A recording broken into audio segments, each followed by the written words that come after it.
അതുപോലെ തന്നെ ഷെഡ്യൂള് ഏത് കലണ്ടറിലായിരിക്കും ഉണ്ടാവുക എന്നുള്ളതടക്കമുള്ള വലിയ വിമർശനങ്ങളാണ് ഈ അടുത്ത കാലം വരെയും ഉന്നയിച്ചത്.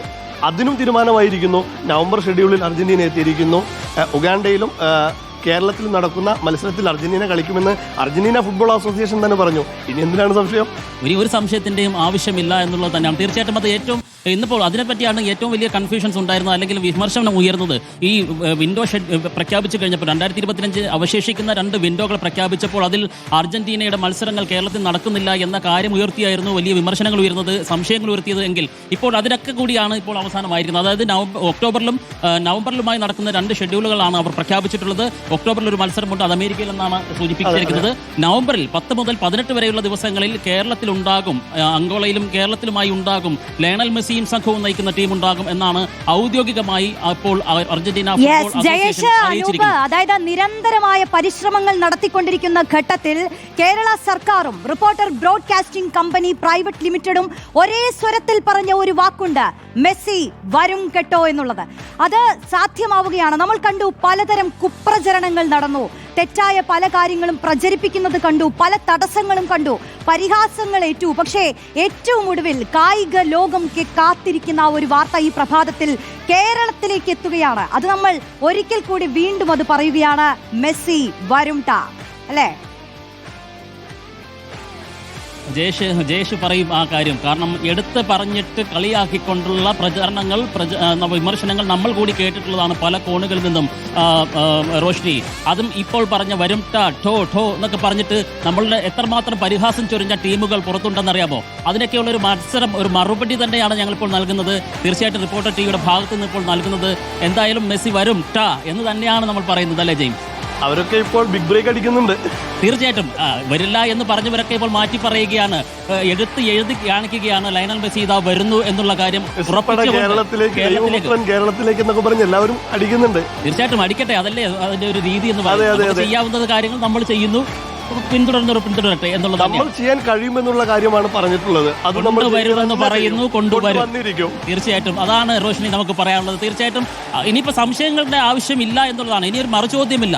കാരണം ഔദ്യോഗികമായി അറിയിച്ചു കഴിഞ്ഞിരിക്കുന്നെങ്കിൽ പിന്നെന്താണ്? അതും എടുത്തു പറയുന്നു, ലയണൽ മെസ്സിയുടെ നേതൃത്വത്തിലുള്ള സംഘം തന്നെ ഇന്ന വേദികളിൽ കളിക്കും, കേരളത്തിൽ കളിക്കുമെന്നുള്ള കാര്യമാണ് എടുത്തു പറഞ്ഞിരിക്കുന്നത്.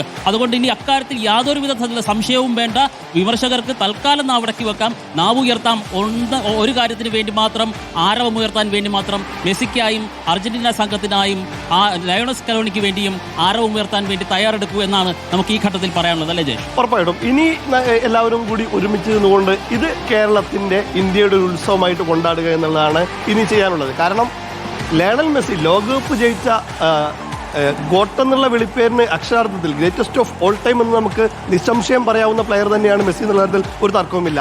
ആ മെസ്സിയും എമിലിയാനോ മാർട്ടിനസും അൽവാരയും ഡീപോളും അടക്കമുള്ള ടീം മൊത്തം, സ്കലോണിയുടെ കുട്ടികൾ, ആശാന്റെ കുട്ടികൾ വരുമ്പോൾ ഇനി എല്ലാവരും ഒരുമിച്ച് നിന്നുകൊണ്ട് ആ ഒരു സുന്ദരമായ മുഹൂർത്തം നമ്മൾ ആഘോഷിക്കുക എന്നുള്ളത് തന്നെയാണ് അതിൽ ചെയ്യാനുള്ളത്. നമുക്ക് എല്ലാവരെയും ക്ഷണിക്കാം, ഒന്നിച്ച് നിന്ന് ഈ വലിയ സംരംഭം, വലിയൊരു വിജയം ലയണൽ മെസ്സിയും സംഘവും എത്തുമ്പോൾ നമുക്ക് ഒന്നിച്ച് ഇപ്പോൾ കേരളത്തിന്റെ ചരിത്രം എന്ന് പറയുന്നത് ഈ തരത്തിലാണെങ്കിൽ 2 രീതിയിലേക്ക് വിഭജിക്കപ്പെടുന്നു. ലയണൽ മെസ്സിയും എത്തുന്നതിന് മുൻപും പിൻപും എന്നുള്ള ശേഷത്തെ കാര്യങ്ങളിലേക്ക് കേരളത്തിന്റെ കായിക ചരിത്രം മാറ്റി എഴുതപ്പെടാൻ പോവുകയാണല്ലേ? ഒരു പക്ഷേ ഇന്ത്യയുടെ തന്നെ. കാരണം 2011 ലയണൽ മെസ്സി കൊൽക്കത്തയിൽ വെനിസ്ലയ്ക്കെതിരായ സൗഹൃദ മത്സരത്തിനായി എത്തിയിട്ടുണ്ടായിരുന്നു. പക്ഷെ അന്നത്തെ മെസ്സി അല്ല ഇപ്പോഴത്തെ മെസ്സി. ഇപ്പോൾ ലോകകപ്പ് നേടിയപ്പോൾ അദ്ദേഹം ഒരു കംപ്ലീറ്റ് ഫുട്ബോളറാണ്, പൂർണ്ണനാണ് അദ്ദേഹം. മുൻപ് കിരീടമില്ലാത്ത മെസ്സി ഒക്കെ പറഞ്ഞ് വലിയ രീതിയിലുള്ള വിമർശനങ്ങളെല്ലാം ലയണൽ മെസ്സിക്കും അർജന്റീനയ്ക്കും നേരിടേണ്ടി വന്നിരുന്നു. അതെല്ലാം മാറി മെസ്സി ഒരു കംപ്ലീറ്റ് ഫുട്ബോളറായി. ഗോട്ട് എന്നുള്ള ടാഗ് ലൈനുമായിട്ടാണ് അദ്ദേഹം, ഇതിഹാസമായിട്ട്, ഗ്രേറ്റസ്റ്റ് ഓഫ് ഓൾ ടൈം ആയിട്ടാണ് അദ്ദേഹം കേരളത്തിലേക്ക് വരുന്നത്, നമ്മൾ കൊണ്ടുവരുന്നത്. അപ്പോൾ തീർച്ചയായിട്ടും അതിന് മാനങ്ങൾ വേറെ തന്നെയാണ്. തീർച്ചയായിട്ടും വിനേഷ് കുഞ്ഞിരാമൻ കൂടി നമുക്കൊപ്പം ചേരുകയാണ്. റോഷ്നി, വിനേഷ്, വലിയ സന്തോഷം. എന്താ പറയുക എന്നറിയില്ല. അർജന്റീന ആരാധകരിങ്ങനെ തിളച്ചു മറിയുകയാണ് ആവേശം കൊണ്ടല്ലേ? എന്താ സംശയം കണ്ടില്ലേ? ചേർത്തൊട്ടിച്ച് ഇത് സംശയിക്കുന്ന, ഇതിപ്പോൾ നമ്മൾ പറഞ്ഞിരുന്നത് ഗോട്ട് എന്നുള്ള വിളിപ്പേരിന് ശേഷമുള്ള യാഥാർത്ഥ്യമായ സമ്പൂർണ്ണമായ മെസ്സി വരുന്നു എന്നുള്ളത്. പക്ഷെ നമ്മളിപ്പോൾ അണിഞ്ഞിരിക്കുന്ന ഈ ജേഴ്സിക്കും ഒരു പ്രത്യേകതയുണ്ട്. എന്താണെന്ന് അറിയാമോ? ഇത് 2006 ലയണൽ മെസ്സി തന്റെ കൗമാരപ്രായത്തിൽ ആദ്യമായി ലോകകപ്പ് കളിച്ചപ്പോൾ ഇട്ട ജേഴ്സി 19 വർഷം കഴിഞ്ഞിരിക്കുകയാണ്. ആ ഒരു 2006 2025 19 വർഷവുമായി. അതെ, 19 വർഷം. തീർച്ചയായിട്ടും ആ 19 വർഷത്തെ അടയാളപ്പെടുത്തിക്കൊണ്ടാണ് നമ്മളിപ്പോൾ ഇവിടെ പ്രേക്ഷകർക്ക് മുന്നിൽ നിൽക്കുന്നത്. തീർച്ചയായിട്ടും ഒരുപാട് ഓർമ്മകൾ പങ്കുവെക്കാനുണ്ട്. ജയേഷ് പൂക്കോട്ടിനെ സംബന്ധിച്ചാണ് നമുക്ക് എടുത്തു പറയാം. അദ്ദേഹം ലയണൽ മെസ്സിയെ ഇതിനകം പലതവണ കണ്ടു കഴിഞ്ഞ മനുഷ്യനാണ്, ഖത്തർ ലോകകപ്പ് റിപ്പോർട്ട് ചെയ്തതോടുകൂടി തന്നെ. പക്ഷേ അതല്ലാത്ത തൊട്ടരികിൽ അവിടെ ഖത്തറിൽ പോലും പോയി മെസ്സിയെയും സംഘത്തെയും ഇഷ്ടപ്പെട്ട താരങ്ങളെയും കാണാൻ കഴിയാത്ത ജനകോടികളുണ്ട്. അവർക്ക് മുന്നിലേക്കാണ് റിപ്പോർട്ടർ TV ഇപ്പോൾ ലയണൽ മെസ്സിയെയും സംഘത്തെയും എത്തിക്കുന്നത്, സ്കലോണിയുടെ പടയാളികളെ എത്തിക്കുന്നത്. അതാണ് ഏറ്റവും വലിയ ആവേശം. അപ്പോൾ ആ ഒരു കാത്തിരിപ്പിന്റെ ഒരു ആവേശം എത്രത്തോളമാണ് വിനേഷ്?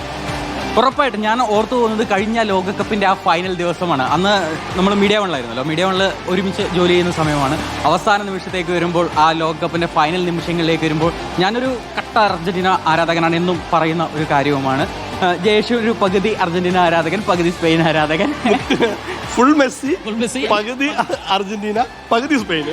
ഹോളണ്ട് ആരാധകനായിട്ടുള്ള അനൂപ്. പക്ഷേ ഉള്ളിൽ മെസ്സി ഉണ്ട്. എല്ലാവരുടെയും ഉള്ളിൽ മെസ്സി ഉണ്ട്. കാരണം ഫുട്ബോളിനെ ആരാധിക്കുന്ന, ഫുട്ബോളിനെ ഇഷ്ടപ്പെടുന്ന എല്ലാവർക്കും മെസ്സിയെ ഇഷ്ടമാണ്, ക്രിസ്ത്യാനോ റൊണാൾഡോയെ ഇഷ്ടമാണ്, നെയ്മറിനെ ഇഷ്ടമാണ്, ബ്രസീലിനെ ഇഷ്ടമാണ്, അർജന്റീനയെ ഇഷ്ടമാണ്, സ്പെയിനിനെ ഇഷ്ടമാണ്, ഹോളണ്ടിനെ ഇഷ്ടമാണ്. ഫുട്ബോൾ കളിക്കുന്ന ഏറ്റവും മനോഹരമായി ഫുട്ബോൾ കളിക്കുന്ന എല്ലാ രാജ്യങ്ങളെയും എല്ലാ താരങ്ങളെയും ഇഷ്ടമാണ്. അത് ഫുട്ബോളിനോടുള്ള ഇഷ്ടമാണ്. അതാണ് ഏറ്റവും ആത്യന്തികമായി നമ്മൾ പറയേണ്ടത്. കാൽപന്തിനോടുള്ള ഒരു മൊഹബത്ത് എന്ന് പറയുന്നത് അത് തന്നെയാണ്.